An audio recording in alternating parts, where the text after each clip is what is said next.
Greg Shapiro here, and trouwens ben ik nu tweetalig. But yeah, I don't like to speak Dutch because it makes my mouth feel sad. Even though I started out as an American, I came for work, stayed for love, and I can speak Dutch, but now it's not safe because of droplets and corona, and Nederlands is te gevaarlijk. So be safe, everyone, when you're speaking Dutch. I've written a book for you for today, for these 5 minutes, or maybe 10, we'll see how we do.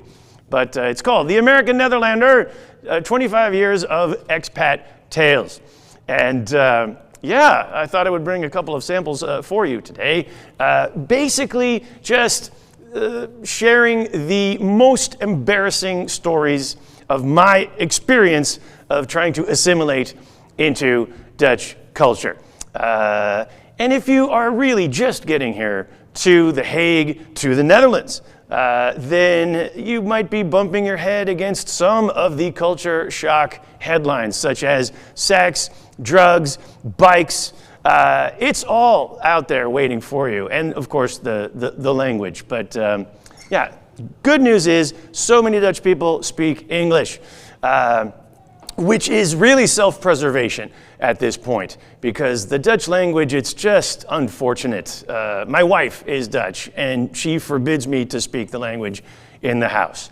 Good morning comes out, goedemorgen, good afternoon, goedemiddag. It just makes you sound like angry, choking zombie people when you speak it. So that's the Netherlands, yeah. It's not the Walking Dead, it's like the Biking Dead. Tring, tring, So lesson number 1, yes, you should learn some Dutch, but written and reading is fine. And the book here is in English. My publisher is Dutch.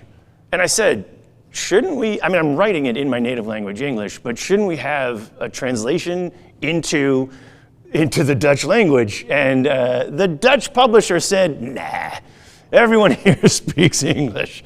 And it's true. Thank goodness for that. But let's just go to some of the headlines. Sex, drugs, bikes, and maybe if we have time, office culture, okay? So, sex, first of all.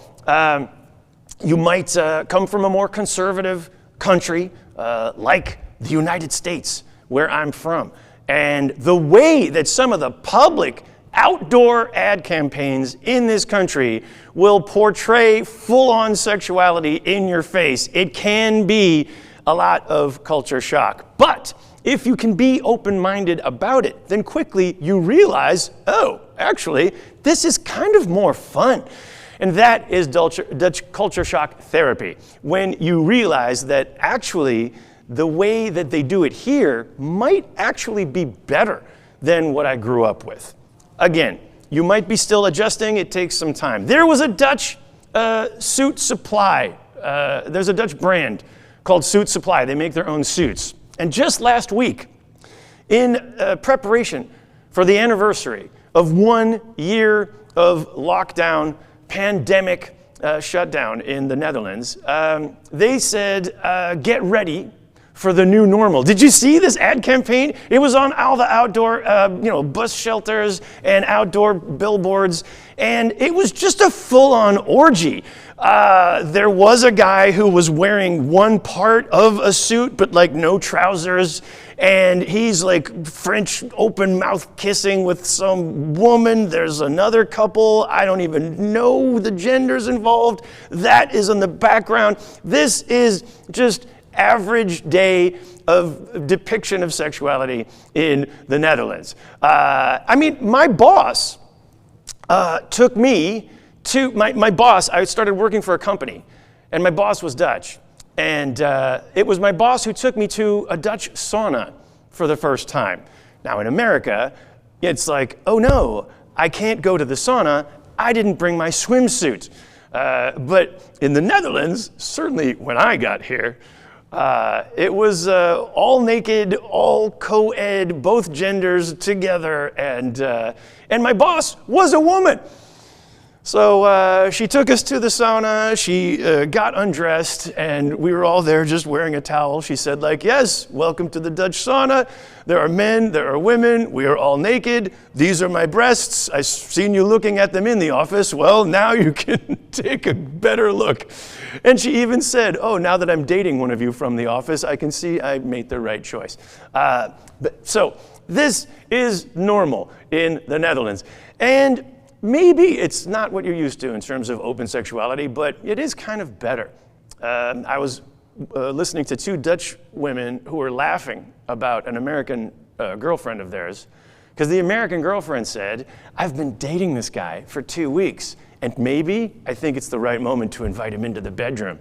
The Dutch women, they thought this was hilarious, because why would you spend 2 weeks of your life dating a guy if you don't even know how he is in bed?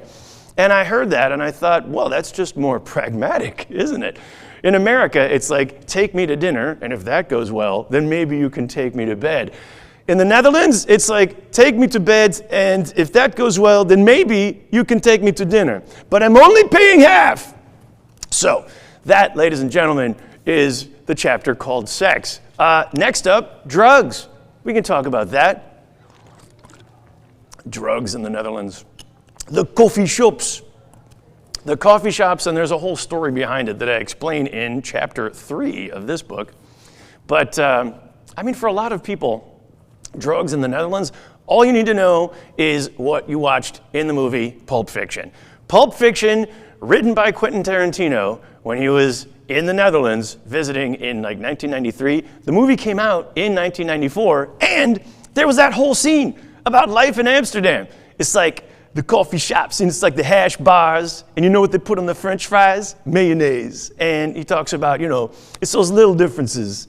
John Travolta talking about how, in Amsterdam, if you go into a movie theater, you can bring a glass of beer with you. And I ain't talking about no plastic cup. I'm talking about a glass of beer. And there I was in 1994 watching the sneak preview at the Criterion Cinema in Amsterdam. And the surprise movie was Pulp Fiction. And there was John Travolta talking about drinking a glass of beer in a movie theater. And there I was watching it with a glass of beer in a movie theater. I was like, oh my God, the movie is talking about me. But if John Travolta and Quentin Tarantino would remake Pulp Fiction in the year 2021, they would have to change some of the dialogue. I mean, it's they call them hash bars. Yeah, they tried coffee shops, but it didn't work. Americans were like, do you mean drugstore? No, that's where you can't get drugs. Anyway, in the Netherlands, it's just those little differences. But if it's legal to buy it, it's legal to own it. And if you're the proprietor of a hash bar, it's legal to sell it. It's legal to, oh, wait a minute. Only if you have, since 2007, you can't be the proprietor of a hash bar unless you have like a hermetically sealed, smoke-free area. Samuel L. Jackson is like, why are you going to a hash bar if you can't even smoke in the hash bar? Yeah, I don't know. And, it's illegal for the cops to search you in Amsterdam. That's a right the cops actually don't have. Now they can. They can search you. In fact, it's preventative, preventief fouilleren. So they can preventatively search you, and you have to have your national, photo ID on you, in your pocket, in your wallet, and your papers must be correct, or you must be arrested. And then, so it's a little bit different.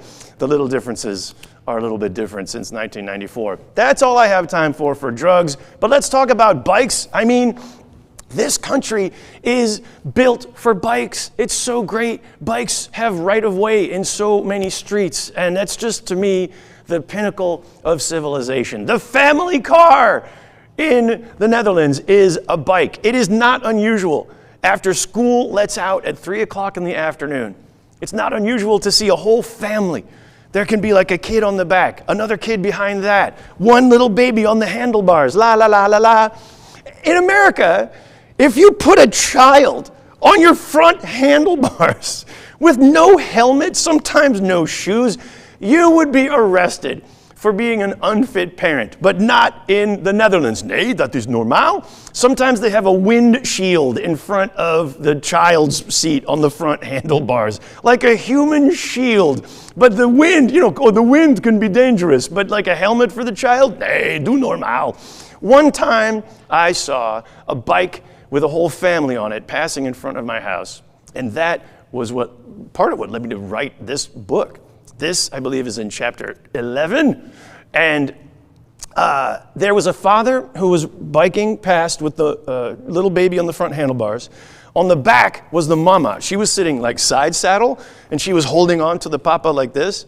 And in her other arm, she had a little baby. Tiny baby, maybe like 6 months old. No harness, no helmet, just mama in the arm, holding on with one arm. It's like two butt cheeks and one arm on the papa, one arm on the baby. And then as they were passing my field of view, I saw the mama took her arm off of the papa. So now two humans are just balancing on two butt cheeks so that she could lift her arm up and she could free up her arm to lift up her shirt, and she started breastfeeding on the back of the bike. And I thought, that is multitasking. Every day in the Netherlands, it's like Cirque du Soleil passing in front of your house. Anyway, that's about time for me to wrap it up here. I will point out that this book is on sale, hollandbooks.nl, and it's called The American Netherlander. I have many more stories in here, and I have a quiz as well. All the questions that I think should be on the Dutch assimilation citizenship exam. And we finish off with some photos, and this is how I will wrap up. If you want to take any notes in your in your Dutch class, sometimes the notebooks, they say no titties. Don't be put off. Dutch culture shock therapy. It's a very open and tolerant society, but please, no titties. This is a restaurant that they call Pas Pita. It means something different in Indonesian, apparently, but yeah, if you eat at that restaurant, you may never want to eat anything again. And what else? Oh yes, there is this shop in The Hague, and it is called Black for Kids. But the sign clearly says, Black Kids for sale, sale, sale. No, since I have put out this book, they still have not changed the sign. Anyway, these are all real photos, and they're in the book, and thank you very Dutch. Thank you guys for watching. I'm Greg Shapiro, the American Netherlander, and doei!